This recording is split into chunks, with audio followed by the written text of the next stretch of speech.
Welcome है सभी का। आई होप आप सभी स्वस्थ होंगे, मस्त होंगे। एनसीईआरटी विज्ञान कक्षा 8 को हम आज शुरू करेंगे। देखिए, विज्ञान जो है उसके 3 पार्ट होते ही हम जानते हैं, जीव विज्ञान, भौतिक विज्ञान और रसायन विज्ञान। तो एनसीईआरटी विज्ञान कक्षा 8 का जो जीव विज्ञान है उसको हम आज शुरू करने जा रहे हैं। इसका जो पहला अध्याय है फसल उत्पादन एवं प्रबंध। तो फसल उत्पादन एवं प्रबंध को हम शुरू करेंगे। तो चैप्टर को शुरू करने से पहले साथियों मैं ये बताना चाहूंगा कि एनसीईआरटी ने सत्र 2023-24 में कुछ सिलेबस को रिड्यूस किया है। तो जो नया पाठ्यक्रम है उसके अनुसार हम इस वीडियो को आगे बढ़ाते हैं। तो हम शुरू करते हैं। एनसीईआरटी कक्षा 8 विज्ञान का पहला चैप्टर फसल से संबंधित ये चैप्टर रहेगा अपना।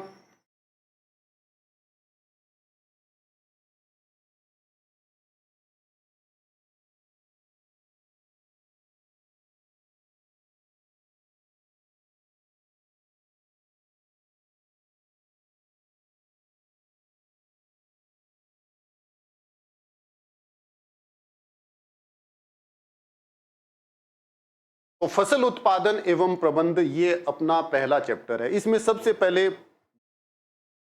बात करते हैं हम पद्धतियों की कि जो एग्रीकल्चर का जो कृषि की जो सिस्टम है वो क्या है। देखिए, लगभग 10,000 ईसा पूर्व जब हिम युग का समापन हुआ था, 10,000 ईसा पूर्व जब हिम युग समाप्त हुआ था, तो जनता को भोजन प्रदान करने के लिए विशिष्ट कृषि पद्धतियों को अपनाना होता था, क्योंकि पॉपुलेशन बढ़ रही थी और उनको भोजन उपलब्ध करवाने के लिए जो विशेष प्रकार की कृषि की जो पद्धतियां थी उनको अपनाना होता था। तो सबसे पहले हम बात करते हैं कि फसल किसे कहते हैं। देखिए, फसल क्या है कि बहुत सारे जो पौधे हैं, अगर हम किसी जगह पर बड़े पैमाने पर उगाते हैं, बहुत सारे पौधे अगर बड़े पैमाने पर किसी भी जगह पर उगाए जाते हैं तो उसे हम क्या कहते हैं, फसल कहते हैं। तो इसमें लिखा है कि जब एक ही किस्म के पौधे किसी स्थान पर बड़े पैमाने पर उगाए जाते हैं तो उसे हम क्या कहते हैं, फसल कहते हैं। जैसे अन्न है, सब्जियां हैं और फल हैं। तो फसल एक ही किस्म के पौधे अगर बहुत सारी मात्रा में एक ही जगह पर हम उगाते हैं तो उसको हम फसल कहते हैं। फसल दो प्रकार की होती है। फसल को दो वर्गों में बांटा जाता है। पहला जो इसका भाग है वो है खरीफ की फसल। देखिए, वर्षा ऋतु में जो फसल हम बोते हैं या बीजते हैं उसको हम क्या कहते हैं, खरीफ की फसल कहते हैं। तो वर्षा ऋतु में लगाई जाने वाली फसलों को हम क्या कहते हैं, खरीफ की फसल कहते हैं। और खरीफ की जो फसल है उसके कुछ एग्जाम्पल है, जैसे धान, मक्का, सोयाबीन, कपास, ये सब खरीफ की फसलें हैं। और खरीफ की जो फसल होती है उसको पानी की ज्यादा मात्रा की आवश्यकता होती है, इसलिए इन फसलों को हम जो वर्षा ऋतु होती है उसमें ही उगाते हैं। आगे बढ़ते हैं हम। और खरीफ की जो फसल है वो जून से सितंबर तक होती है, क्योंकि भारत में जो वर्षा ऋतु का समय होता है वो जून से सितंबर तक माना जाता है, इसलिए खरीफ की जो फसल है उसको जून से सितंबर के मध्य में ही बोया जाता है। आगे हम बढ़ते हैं। ये कुछ खरीफ की फसलों को यहाँ पर चित्र से समझाया गया है कि खरीफ की जो फसलें हैं वो कौन कौन सी है।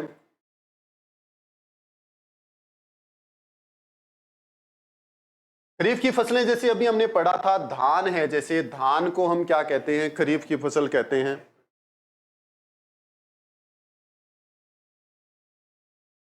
धान हो गया, इसमें मक्का, सोयाबीन, कपास, मूंगफली, ये सभी क्या हैं, ये सभी खरीफ की फसलें हैं। इसके बाद हम आगे बढ़ते हैं। रबी की फसल, वह फसल जो शीत ऋतु में बोई जाती है। शीत ऋतु में जो फसल बोई जाती है उसे हम रबी की फसल कहते हैं। भारत में जो शीत ऋतु है, सर्दियों का जो समय है वो अक्टूबर से मार्च तक होता है। तो इस दौरान जो भी फसल बोई जाती है उसको हम क्या कहते हैं, रबी की फसल कहते हैं। जैसे गेहूं, चना, मटर, सरसों, ये मुख्य रबी की फसलें हैं। गेहूं, चना, मटर, सरसों जो है वो मुख्य रूप से किसकी फसलें होती हैं, रबी की फसलें होती है। आगे बढ़ते हैं हम नेक्स्ट। ये कुछ रबी की फसलों को यहां पर दर्शाया गया है कि रबी की जो फसलें हैं वो कौन कौन सी हैं। जैसे गेहूं है, गेहूं एक रबी की फसल है, चना है, मटर है, सरसों है, अलसी है, ये सब क्या है, रबी की फसलें हैं। इसके अलावा कृषि की जो पद्धति है, देखिए कृषि की जो पद्धति है वो बहुत ही टिपिकल है, ठीक है ना, कि एक किसान जब अपने खेत में विभिन्न फसलों की बुवाई करता है, बीजता है, तो उसको बहुत सारे काम करने पड़ते हैं। तो यहाँ सबसे पहले बात करते हैं कि जो कृषि की पद्धति है वो कौन कौन सी है, उनकी हम बात करते हैं। देखिए कृषि पद्धतियां, अगला टॉपिक, फसल उगाने के लिए किसान को अनेक क्रियाकलाप सामयिक अवधि में करने पड़ते हैं जो निश्चित समय है। ये नहीं है कि हम किसी भी समय उन काम को कर सकते हैं, एक निश्चित समय पर सामयिक अवधि में ही उन क्रियाकलाप को करना पड़ता है। जैसे मिट्टी तैयार करना, पहला जो काम है वो मिट्टी तैयार करना, उसके बाद बुआई करना और उसके बाद खाद्य एवं उर्वरक देना। जो हमने फसल बोई है उसमें खाद डालना, उर्वरक डालना, फिर सिंचाई करना, खरपतवार से सुरक्षा की, वहां पर जो अनावश्यक पौधे कई बार फसल के बीच में उग जाते हैं तो उनकी कटाई करना, फिर उसके बाद में फसल को काटना और फिर उसका भंडारण यानी कि स्टोरेज करना। तो ये कुछ कृषि की पद्धतियां हैं जो एक किसान भाई को अपनी फसल के दौरान करने पड़ते हैं। इसके बाद हम पढ़ते हैं मिट्टी तैयार करना। सबसे पहले हम बात करेंगे मिट्टी तैयार करना। देखिए मिट्टी तैयार करना, इसमें किसान मिट्टी की जुताई करता है, ठीक है। तो किसान सबसे पहले मिट्टी तैयार करेगा। मिट्टी को तैयार करने से पहले वो अपने खेत को जोतेगा, उसमें बहुत सारे कृषि औजारों का इस्तेमाल करता है। तो इसके लिए वो बहुत सारे कृषि औजारों का इस्तेमाल करता है। पहले के समय हल का इस्तेमाल होता था, पहले के जो लोग थे वो हल का उपयोग करते थे खेत को जोतने के लिए। इसमें एक लोहे की साफ्ट होती है, ठीक है। जो हल होता है उसमें नीचे आपने देखा होगा कभी खेत गए हो तो, कि एक लोहे की साफ्ट लगी होती है। आज के समय में जो जुताई का काम है वो कल्टीवेटर से किया जाता है। कल्टीवेटर जो मशीन है उससे भी हम खेत को जोतने का काम कर सकते हैं। और कल्टीवेटर को किसके साथ जोड़ा जाता है, ट्रैक्टर के साथ इसको जोड़ा जाता है। आगे बढ़ते हैं अब हम।